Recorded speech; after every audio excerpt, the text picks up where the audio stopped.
শুল্ক খাতে বড় ধরনের পরিবর্তন আসছে নতুন বাজেটে। বর্তমানের 5 স্তরের শুল্ক কাঠামো বেড়ে হচ্ছে 6 স্তরে।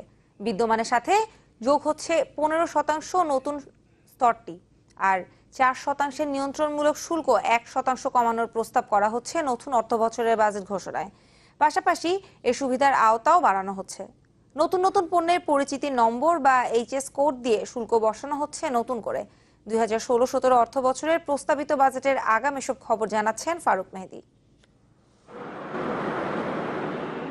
অর্থমন্ত্রী আগামী 1 বছরের জন্য জাতীয় সংসদে যে বাজেটটি ঘোষণা করবেন মোটা দাগে তা প্রায় চূড়ান্ত। বিশ্বায়ন ও বিশ্ব বাণিজ্যের প্রসারে ক্রমেই কমছে আমদানি শুল্কের উপর রাজস্ব নির্ভরতা।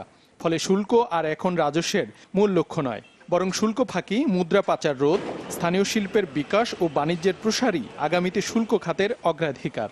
তারপরও আসছে অর্থ বছরে শুল্ক খাতের রাজস্ব লক্ষ্যমাত্রা বাড়ছে প্রায় 33%। এজন্য নতুন অর্থ বছরে পুরো শুল্ক কাঠামো ঢেলে সাজানো হচ্ছে। বিদ্যমান 0, 1, 5, 10, 25% হারের 5 স্তর বিশিষ্ট শুল্ক স্তর বাড়িয়ে করা হচ্ছে 6 স্তর। এর মধ্যে 15% হারটিকে নতুন স্তর হিসেবে যোগ করা হচ্ছে। সরকার মনে করছে এসব সংস্কারের ফলে রাজস্ব আয়ের পাশাপাশি স্থানীয় শিল্পের সুরক্ষা হবে, শিল্প ও বিনিয়োগ বান্ধব পরিবেশ তৈরি হবে। তবে উদ্যোক্তারা বলছেন শুল্ক স্তর এমনভাবে সংস্কার করতে হবে যাতে রাজস্ব আয় করতে গিয়ে স্থানীয় শিল্পের ক্ষতি না হয়। শিল্প কর্মসংস্থান সৃষ্টি করে, সম্পদ সৃষ্টি করে, রপ্তানিকে প্রবৃদ্ধি দেয়, বৈদেশিক মুদ্রা অর্জনে সহায়তা করে। তো এমন অবস্থা না হয়, এই যে স্তরগুলি বাড়ানো, যাতে ফিনিশ প্রোডাক্ট এবং সেমি ফিনিশ প্রোডাক্ট এসে যেন দেশীয় শিল্প এবং রপ্তানি শিল্পকে একটা হুমকির মুখে ফেলে না দেয়, এই জিনিসটা কিন্তু দেখতে হবে। এনবিআর-এর সাবেক এই চেয়ারম্যান মনে করেন রাজস্ব আয়ের পাশাপাশি সুষম শিল্পায়নের জন্যই বাজেটে বিভিন্ন সংস্কার প্রস্তাব দেয়া হয়। শুল্কের যে 4টি স্তর সেখান থেকে 5টা স্তরে করা, এটার উদ্দেশ্য বা বিধেয় হচ্ছে এই যে মাঝখানে আরও কিছু খাত ক্ষেত্রকে যাতে ইনক্লুসিভ করা যায়। স্বাভাবিকভাবে এটা করা হচ্ছে যাতে ওই যে আমরা বলি না প্রায় যে ক্ষেত্র বাড়াতে হবে, শুল্কের বা আয় করের ক্ষেত্র বাড়াতে হবে, ক্ষেত্র বাড়ানোরই একটা অংশ হিসেবে এই যে শুল্কের এই স্ল্যাবটা পরিবর্তন হচ্ছে আর কি।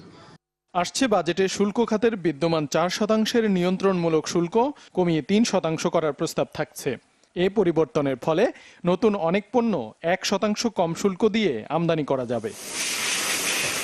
আর চলতি অর্থবছরে যেসব পণ্য নিয়ন্ত্রণমূলক শুল্কের অব্যাহতি সুবিধা পাচ্ছে, আসছে অর্থবছরে তা বহাল থাকবে। তাছাড়া নতুন করে অনেক পণ্যকেও নিয়ন্ত্রণমূলক শুল্কমুক্ত সুবিধার আওতায় আনা হবে।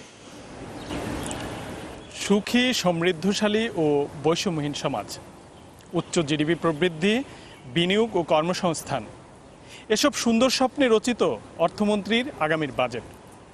তবে তা স্বপ্নের মোড়কে না থেকে তা যেন থাকে বাস্তবায়নের মহাসড়কে, এমনই প্রত্যাশা মানুষের। ফারুক মেহেদী, চ্যানেল 24, ঢাকা।